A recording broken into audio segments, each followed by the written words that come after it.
অবশ্যই এনআরসি যদি হয় পশ্চিমবাংলা হোক, আমরা চাই এনআরসি। এই এনআরসির চিন্তা, দলিল, বিভিন্ন কাগজপত্র তারা ভেবে ভেবে চিন্তা করে একটা তারা মাথার মধ্যে ডিপ্রেশন তৈরি হচ্ছে, একটা চিন্তিত হয়ে তারা কেউ আত্মহত্যা করছে, কেউ হার্ট অ্যাটাক করছে, বিভিন্ন রোগে তারা আক্রান্ত হয়ে তারা আস্তে মৃত্যুর মুখে ঢলে পড়ছে। এর জন্য কিন্তু দায়ী এই নোংরা প্রকৃতির মানুষ। আজকে যদি আমরা এনআরসি মূল যে কেন কি এনআরসিটা কি যদি সঠিকভাবে জনগণকে বোঝাতে পারি, বা ওই নেতারা যদি সমাজে এসে সঠিক এনআরসির তথ্য যদি জনগণকে দেয়, হয়তো সমাজে এত অশান্তি হবে না বা এত মানুষ নোংরা মানে কষ্টের দিকে এগিয়ে যাবে না। কিন্তু আমরা এনআরসিটা কি বা যারা দায়িত্ব আছে তারা এনআরসিটা কি জনগণকে পরিকৃতভাবে ভেঙে না বলার জন্য অন্যায় এটা তাড়িয়ে দেবো। এই যে তাড়িয়ে দেবো, গরিব মানুষগুলো ভাবছে কোথায় যাব, এমনি তো আমি দিন আনি দিন খাই, কষ্ট করে মেহনত করে সংসার চালাই, আবার বলছে তাড়িয়ে দেবো, তাহলে আমি সংসার, ছেলে মেয়ে, বিবি, আত্মীয় তুললে কীভাবে আমি চলবো? এই চিন্তা তাদের ব্রেনটে আসছে, ডিপ্রেশন তৈরি হচ্ছে। অ্যানালাইজ করে চিন্তা করে তারা একটা আক্রান্ত হয়ে পড়ছে, কেউ আত্মহত্যা করছে, কেউ হার্ট অ্যাটাক করে মৃত্যুর মুখে ঢলে পড়ছে। সাথে সাথে এই সমস্ত নোংরা অশিক্ষিত নেতাদের জন্য আজকে ভারতবর্ষ বিশ্বের মানচিত্রে একটা নোংরা জায়গায় চলে যাচ্ছে। আজকে আমার দেশের প্রধানমন্ত্রী যখন অন্য কান্ট্রিতে যাচ্ছে তাকে গো ব্যাক স্লোগান দেওয়া হচ্ছে। আমার দেশের প্রধানমন্ত্রীর মূর্তি তৈরি করে গলায় জুতো দিয়ে মালা দিয়ে ঘোরানো হচ্ছে। আমার দেশের প্রধানমন্ত্রীর পুতুল পোড়ানো হচ্ছে। এটা কি বিশ্বের মানচিত্রের ভারতের একটা লজ্জা নয়? একটা নোংরা দিন ডেকে আনলো না? এতদিন আমরা দেখেছি আমার দেশের নেতা মন্ত্রীদের কারণে নিয়ে বাইরে এইভাবে চর্চা বা নোংরাভাবে চর্চা হতো ভালো নিয়ে, কোন এমন সুন্দর কাজ করেছে সেই কাজের চর্চা। কিন্তু বর্তমান দেখছি আমরা গলায় জুতোর মালা দিচ্ছে, মানে আপনার তাদের মূর্তি তৈরি করে পোড়ানো হচ্ছে, কুশপুতুল পোড়ানো হচ্ছে। সাথে সাথে দেখছি মন্ত্রীর সামনে ডাইরেক্ট স্লোগান দিচ্ছে গো ব্যাক। এই কদিন আগে আমার দেশের প্রধানমন্ত্রী আমেরিকায় গিয়েছিলেন, কত একটা বৃহৎ মিছিল বার হয়ে তার প্রতিবাদ করেছে। এটা একটা নোংরা, বিশ্বের মানচিত্রে ভারতকে আস্তে ছোট করে দিচ্ছে আমরা। তাই আমি বলবো এই সমস্ত নোংরা এনআরসি বা এই সমস্ত ইস্যুকে দিয়ে ভারতের ভেদাভেদ তৈরি করবেন না। যে মূলত আমরা ভারতবর্ষের মানুষ, বিশেষ করে পশ্চিমবাংলার মানুষ এনআরসি নিয়ে একটা বিশাল আতঙ্কের মধ্যে আছে, এবং রাজনৈতিক দলগুলো তারা এনআরসি নিয়ে যেন মুসলমানদেরকে একটা হাইলাইট করছে। এই বিষয়ে আপনি কি মতামত দিবেন? এই বিষয়ে যদি একটু কথা বলেন। প্রথম কথা হচ্ছে এনআরসি যে বিষয়টা আজকে পশ্চিমবাংলা সহ ভারতে একটা চর্চা চলছে। এনআরসি আমরা দেখেছি আসামে এনআরসি হয়েছে, তিন ধাপে মানুষের যে নাম প্রথমে লিস্ট এসেছিল কমে সেটা কম বেশি 19-এ দাঁড়িয়েছে। এখন বিষয় হচ্ছে বিভিন্ন অ্যাঙ্গেল থেকে আমরা দেখছি এনআরসি যেন মূলত মুসলমানদের করে তাড়াবার জন্যই যেন একটা উঠে পড়ে মানুষ লেগেছে, যেটা একটা খুব নোংরা এবং নিন্দনীয়। এনআরসি যারা প্রকৃতপক্ষে ভারতের বাসিন্দা তাদের করে চিহ্নিত করে ভারতে রেখে, যারা অন্য কান্ট্রি থেকে এসেছে তাদের করে শো করে ভারত সরকার সুপ্রিম কোর্টের রায় অনুযায়ী যে সিদ্ধান্ত সুপ্রিম কোর্ট রায় দেবে, সে সুপ্রিম কোর্টের রায় অনুযায়ী তাদের ওপর অ্যাকশান নেওয়া হবে। কিন্তু সেই বিষয়টা না করে বিভিন্ন অ্যাঙ্গেল থেকে বিভিন্ন সময় মুসলমানদের করে টার্গেট করা হচ্ছে, যেটা খুব নোংরা। যদি প্রকৃতপক্ষে মুসলমানদের তাড়িয়ে দেওয়ার চিন্তা হয় তাহলে এনআরসি বা এত ইস্যু না এনে ডাইরেক্ট বলে দেওয়া হোক মুসলমানদের রাখবো না, তারপরে সে চিন্তা পরের বিষয় দেখা যাবে। কিন্তু এনআরসিকে সামনে রেখে দিয়ে আমরা যেটা বুঝতে পারছি বকলমে মুসলমানদের টার্গেট করা হচ্ছে। কদিন আগে আমরা একটা বক্তব্য শুনলাম, কোন এক অশিক্ষিত রাজনীতি দলের কোন এক অশিক্ষিত নেতা, তিনি বললেন যে মঙ্গল গ্রহ থেকে যদি কেউ আসে তাকে আমরা নাগরিকত্ব দেবো, কিন্তু কোনো মুসলমানকে আমরা দেশে রাখবো না, নাগরিকত্ব দেবো না, তাকে তাড়িয়ে দেবো। এটা একটা মূর্খ ছাড়া দ্বিতীয় কেউ বলতে পারে না। 2 নম্বর আর একটা আমরা দেখলাম যে কোন এক রাজনৈতিক দলের নেতা পশ্চিমবাংলা কোন এক প্রোগ্রামে অ্যাটেন্ড করে সে বক্তব্য দিতে বলল হিন্দু, খ্রিস্টান, জৈন, বৌদ্ধ যত আছে সবাইয়ের কোনো ভয় নেই, কিন্তু মুসলমানের নাম নিল না। মানে এমনই ইশারা ওইদিকে করলো যেন মুসলমানকে বুঝাচ্ছে তাদের নাগরিকত্ব দেওয়া হবে না। আবার আমরা দেখলাম কোন এক রাজনীতির নেতা বলল যে হিন্দু ছাড়া আমরা কাউকে দেশে রাখবো না, তাহলে একই পার্টির মধ্যে, একই দলের, একই সিস্টেমে চলা দলের মধ্যে কত রকম কথা। আর একজন বললো হিন্দুদের কোনো কাগজপত্র লাগবে না। এটা একটা ভারতের ইতিহাসে একটা লজ্জা। কেন? যে চোর সে হিন্দু ধর্মের বলে সে ছাড় পেয়ে যাবে? হিন্দু, মুসলমান, পাঞ্জাবি, গুজরাটি, জৈন, বৈদ্য বলে কোনো কথা নয়। চোর যে প্রকৃত, সে প্রকৃত সাজা পাবে, সে যে ধর্মেই হোক। চোরকে ধর্মের অ্যাঙ্গেলে না দেখে চোরের অ্যাঙ্গেলে দেখা হোক। আজকে কোনো মানুষের দোষ যখন আমরা পাই, তাকে আমরা ধর্মীয় অ্যাঙ্গেলে দেখা শুরু করি। এটা একটা চরম অন্যায়। ধর্মকে নোংরার সাথে জড়াতে চাচ্ছেন কেন? যে অন্যায় করেছে তাকে মানুষ হিসাবে, চোর হিসাবে, নোংরা লোক হিসাবে তাকে চিহ্নিত করে সাজা দেওয়া হোক। ধর্মের অ্যাঙ্গেলে তাকে সাজা দেওয়াটা ঠিক নয়, যেটা একটা বিশ্বের মানচিত্রের নোংরা। সাথে সাথে এই সমস্ত নোংরা অশিক্ষিত নেতাদের জন্য আজকে ভারতবর্ষ বিশ্বের মানচিত্রে একটা নোংরা জায়গায় চলে যাচ্ছে। আজকে আমার দেশের প্রধানমন্ত্রী যখন অন্য কান্ট্রিতে যাচ্ছে, তাকে গো ব্যাক স্লোগান দেওয়া হচ্ছে। আমার দেশের প্রধানমন্ত্রীর মূর্তি তৈরি করে গলায় জুতো দিয়ে, মালা দিয়ে ঘোরানো হচ্ছে। আমার দেশের প্রধানমন্ত্রীর পুতুল পোড়ানো হচ্ছে। এটা কি বিশ্বের মানচিত্রের ভারতের একটা লজ্জা নয়? একটা নোংরা দিন ডেকে আনলো না?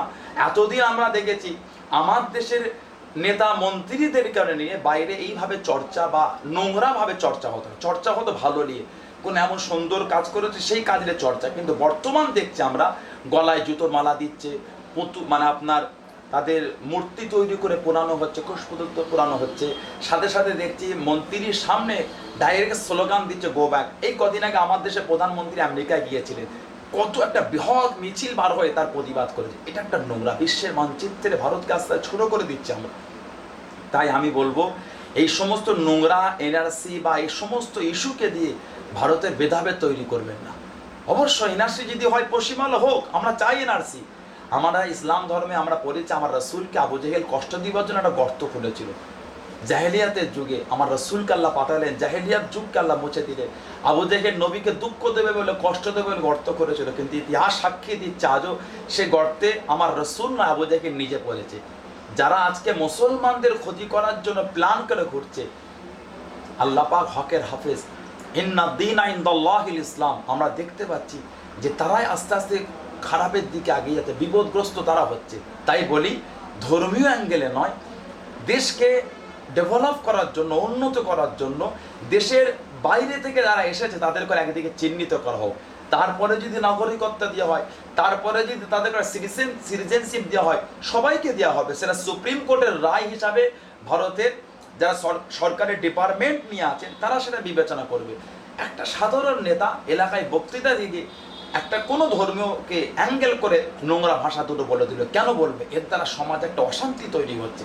সাথে সাথে এই যে আমরা বিভিন্ন সোশ্যাল নেটওয়ার্ক, আজকে আমরা টিকে ডিজিটালের মধ্য দিয়ে আমি যে বক্তব্য দিচ্ছি বা বিভিন্ন সময় বিভিন্ন মিডিয়ার হতে আমরা বক্তব্য দিই, কিছু কিছু কমেন্ট আমাদের কাছে আমাদের ভালোবাসার মানুষ তারা শেয়ার করে, সেন্ড করে হোয়াটসঅ্যাপে, বিভিন্ন ফেসবুকে, মেসেঞ্জারে দেখতে পাই, তারা পাঠায় যে ভাইজান দেখে। সেদিনে এক হিন্দু ভাই লিখেছে যে ন্যাজে পা পড়লেই হিন্দু মুসলমান, বাকি সময় হিন্দু মুসলমান ভুলে যাওয়া হয়। আমি তার কাছে প্রশ্ন করতে চাই টিকিট ডিজিটালের মধ্য দিয়ে যে মুসলমান কখন ভ্রাতৃত্ব ছাড়া কথা বলেছে? 2 নম্বর কথা, মুসলমান ন্যাজে পা পড়ার নিয়ে চিন্তা করেন। মুসলমান ভয় খায় কেবলমাত্র আল্লাহকে। ইন্নাল্লাহ আলা কুল্লি শাইইন কাদির। মুসলমান এটার উপরেই ঈমান, কুল হুয়াল্লাহু আহাদ, আল্লাহকে এক বলে মেনে বিশ্বাস করেছে। আমরা একাত্মবাদের উপর ঈমান এনেছি। ইন্নাল্লাহ আলা কুল্লি শাইইন কাদির, সমস্ত ক্ষমতার ক্ষমতাবান, যিনি সবাইকে শক্তি দিয়েছে তিনি হলেন আমার আল্লাহ, যিনি হলেন সর্বশক্তিমান। তা আমরা কাউকে ভয় করি না, আমরা ন্যাজে পা নিয়ে চিন্তা করি না। 72 জন আমার ইমাম হুসাইন রাদিয়াল্লাহু তাআলা কাফেলা ছিলেন কারবালার ময়দানে। এজিদের সৈন্য ছিল কম বেশি 22,000। আমার হুসাইন কিন্তু পিছপা হননি। হুসাইন কিন্তু হকের ঝান্ডাকে তুলে রেখে, হকের ঝান্ডাকে উঁচু করে রেখে আমার রাসূলের দিনকে জিন্দা রাখার জন্য আমার ইমামে হুসাইন রাদিয়াল্লাহু তাআলা তিনি লড়ে গেছেন। আমরা সেই খুনের খুন, আমরা সেই ধর্মের অনুসারী, আমরা তানাদের ভক্ত, তানাদের কদমে আমাদের জীবনকে আমরা কোরবান করে দিতে রাজি আছি। তাই মুসলমান কাউকে ভয় খায় না। এনআরসি দিয়ে মুসলমানকে ভয় খাওয়াতে পারবেন না। যে সমস্ত নেতামন্ত্রী এনআরসিকে সামনে রেখে হিন্দু মুসলমান, পাঞ্জাবি, গুজরাটি, শিখ, বৈদ্যর ভ্রাতৃত্ব নষ্ট করতে চাইছেন, আপনাদের উচিত আপনারা এর থেকে দূরে এসে সঠিকভাবে এনআরসি করেন। যদি 10 জন মুসলমান পড়বে, যদি 50 জন হিন্দু পরে পড়বে, তারপরে যেটা সুপ্রিম কোর্ট থেকে রায় হবে ভারতের ল হিসাবে, ডক্টর বি.আর. আম্বেদকর যে আমাদের কারে বাঁচার জন্য যে সুন্দর একটা তিনি ল দিয়ে গেছেন, সেই ল হিসাবে যদি আমরা হিন্দুদের বার করে দেন, আমরাও দাঁড়াবো যে মুসলমানদের বার করে দেন। যদি হিন্দুদের নাগরিকত্ব দেন, আমরাও লড়বো হিন্দু মুসলমানদের নাগরিকত্ব দেন। কোনো একটা ধর্মকে পার্টিকুলার ইন্ডিকেট করে সমাজের মানুষগুলোকে চিন্তায় ফেলবেন। আজকে আমি যেটা অ্যানালাইজ করে পেয়েছি, এদের এরকম করার কারণ কি জানেন? সমাজে চাকরি নেই, সমাজে ডেভেলপ নেই, দেশের উন্নতি নেই, দেশের কর্মসংস্থান নেই, পড়াশোনা আস্তে আস্তে নোংরার দিকে চলে যাচ্ছে, শিক্ষার হারটা কমে যাচ্ছে। আমার ভাইগুলো মায়ের গয়না বন্ধক রেখে জমি বিক্রি করে বিয়ে করেছে, তাদের কোনো চাকরি নেই। মানুষের মনটাকে সেই দিক থেকে মুভমেন্ট করার জন্য কখন সমাজে ছেড়ে দেওয়া হচ্ছে বাবরি মসজিদ, কখন সমাজে ছেড়ে দেওয়া হচ্ছে রাম মন্দির, কখন সমাজে ছেড়ে দেওয়া হচ্ছে কি আপনার সুইচ ব্যাংকে টাকা ফিরিয়ে আনা হবে, কখন সমাজে ছেড়ে দেওয়া হচ্ছে মব লিঞ্চিং করে মুসলমানদের শহীদ করে দেওয়া হচ্ছে, কখন সমাজে এনআরসি বলে এই সমস্ত যন্ত্রণাদায়ক বিষয়গুলোকে সমাজে দিয়ে মানুষকে ব্যতিব্যস্ত করে রাখছে। তাতে করে কি হবে? মানুষ যেন সেই দিকে আগুন না তোলে। আজকে কাশ্মীরকে ধ্বংস করে দেওয়া হলো, কাশ্মীরকে আজকে ধ্বংস করে দেওয়া হলো, কোনো মিডিয়া কাশ্মীরের খবর আনতে পারছে না, মিডিয়াকে ঢুকতে দেওয়া হচ্ছে না। এটা একটা লজ্জা, লজ্জা এটা একটা। কেন কাশ্মীরের এত জুলুম হবে? কাশ্মীরে কোন এক নোংরা জঙ্গি সংগঠনের সদস্যদের পাঠিয়েছে মিলিটারির পোশাক পরিয়ে, যেটা সোশ্যাল নেটওয়ার্কে ভাইরাল হয়ে গেছে, যেগুলো একটা লজ্জা জিনিস। তাই বলি, আসেন আমরা জাতি ধর্ম বর্ণ নির্বিশেষে সকলে আমরা কাঁধে কাঁধ মিলিয়ে এই সমস্ত নোংরা প্রকৃতির নেতাদের বিরুদ্ধে গর্জে উঠে সমাজের রাজপথে নেবে শান্তির সমাজ, সম্প্রীতির সমাজ, সম্প্রীতি বাংলা, সম্প্রীতি ভারত গড়ে তোলার চেষ্টা করি। তাতে করে আমরা সবাই শান্তিতে বসবাস করতে পারবো।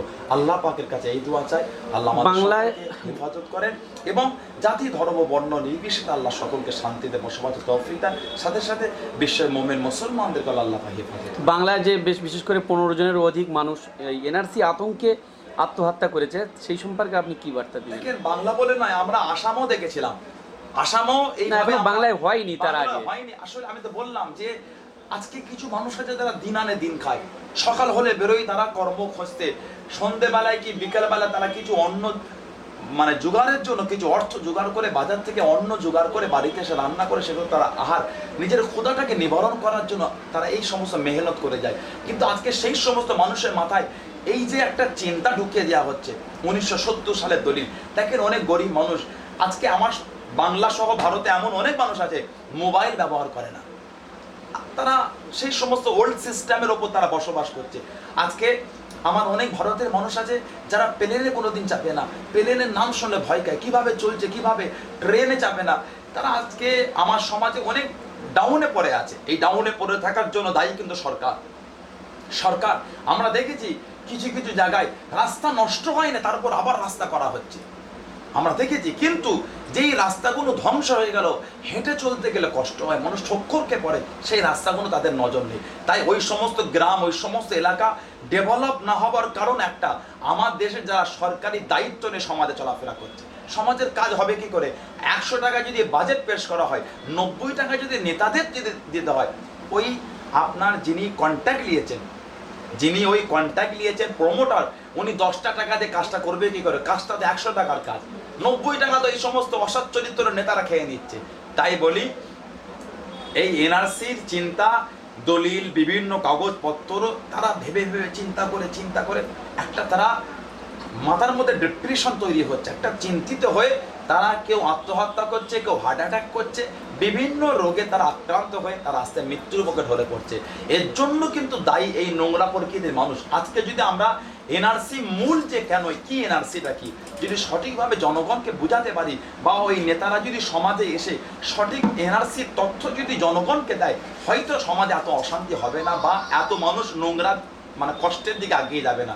কিন্তু আমরা এনআরসিটা কি, বা যারা দায়িত্ব আছে তারা এনআরসিটা কি জনগণকে পরিচিতভাবে ভেঙে না বলার জন্য অন্যায় এটা তাড়িয়ে দেবো।